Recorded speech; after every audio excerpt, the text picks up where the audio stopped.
네, 윤석열 대통령 탄핵 심판 선고 지금 오후 3시쯤을 다가가고 있으니까 이제 20시간쯤 앞으로 다가왔습니다.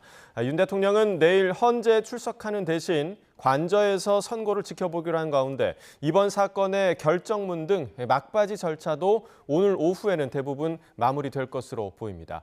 취재 기자 연결해서 자세한 내용 알아보겠습니다. 김태원 기자. 네, 헌법재판소 앞입니다. 네, 헌재도 막바지 준비에 분주할 것 같은데 김 기자가 나가 있는 그곳 분위기 함께 전해주시죠.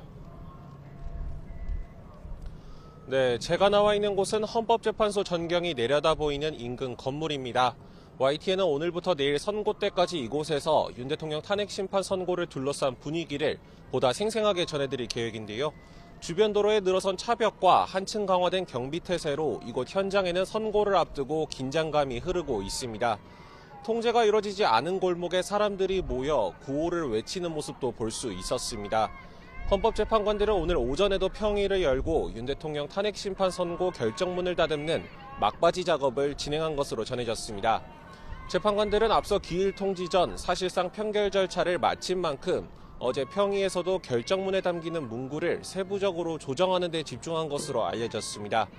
앞서 재판관들은 선고 당일 평의 없이 곧바로 선고를 진행하겠다는 방침을 세웠는데요. 그런 만큼 오늘 늦은 오후 중으로는 결정문 작성을 마무리하고 재판관 서명 절차 등이 진행될 것으로 보입니다.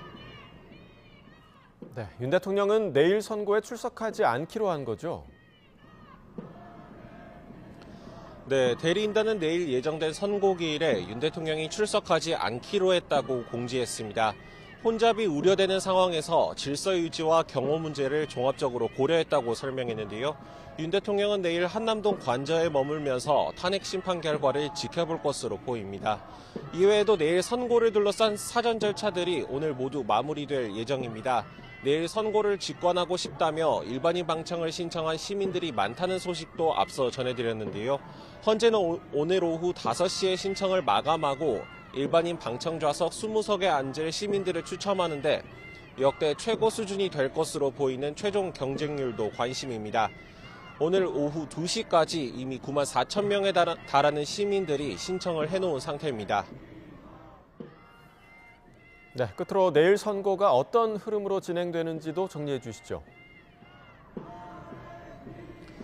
네, 내일 선고는 2024 헌납할 대통령 탄핵 사건 선고를 시작한다는 문영배 헌재소장 권한대행의 말로 시작됩니다.